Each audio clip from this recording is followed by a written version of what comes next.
Hello everyone, it's DA here, and today we are making our first preview into the upcoming game Rocket Arena. Now this is a fast-paced arena shooter developed by Final Strike Games, and in case you don't know what these guys are all about, these are the developers from the former Halo days. They developed some of the joy and the excitement that we all still remember to this day. And what they are doing is recreating a hero-based shooter with just rockets.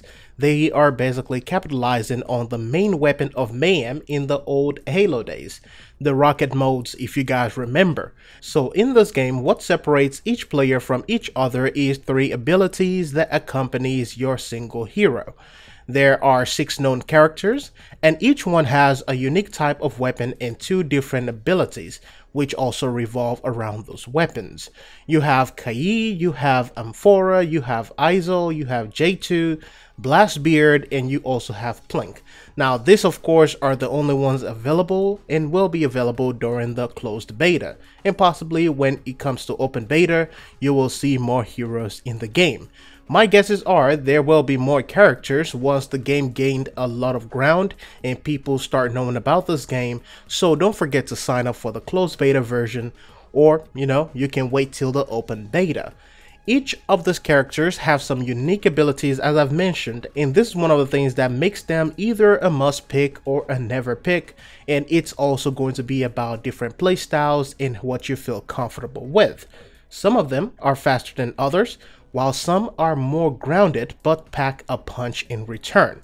When it comes to stages and maps that the players will be playing on, the devs are coming out of the gate with 6 maps ready to go. You have the Gemstone Jungle, which is an inspiration from the old Mayan temples. You have Crater's Edge, which is a waterfall shore area, so you will keep on climbing and using the water to your advantage. You have the Crystal Rift, which is more of a desert area or a cave area, and it also has some cool lights and a lot of bouncing tables within it. You have the Boom City, which will remind you a lot of Overwatch, and it also has some vents to launch you into the air, and of course each of these stages will have mobility features. The Wilds is a desert bone area with lots of high spots. The Serrata Parks is all about the lively mood and the high castles as well. So these are some of the things that might interest you about this game, and of course there's also one other side of this game that I'm going to talk about later on.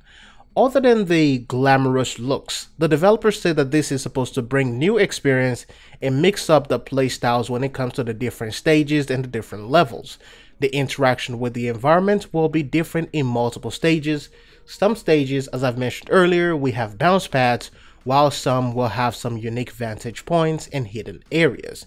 There are 4 known game modes that will be available in the closed beta and of course in the open beta. Knockout is a mode that will require you to hit an opponent 3 times to knock them out of the stage, so you start off this game mode with 3 lives, and in that game mode the last man standing will win. There is also Rocket Ball, which is basically like Oddball. You pass the ball around till you get to a certain point and then you score at the opponent's goal. We've seen something similar in a lot of games before. We even see this type of stuff in Halo. Destiny 1 had a game mode like this, so this is not something new at all.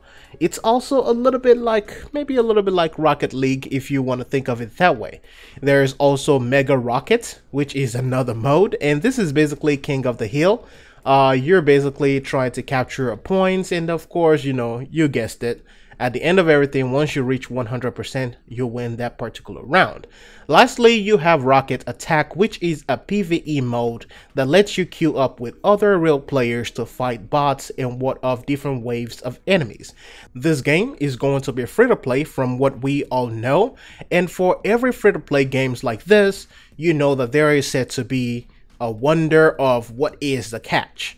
Chances are the monetization options will be down to skins, emotes, and probably some form of a battle pass, since everyone is doing it these days. One thing that worries me though is the luckiest fonts being used.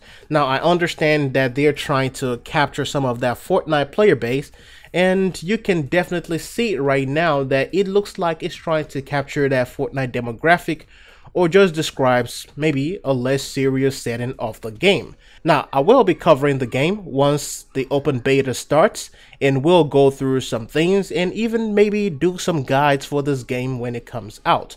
Anyways, let me know what you think about this. Thanks for watching. Stay signing out. I'll see you all in the next one.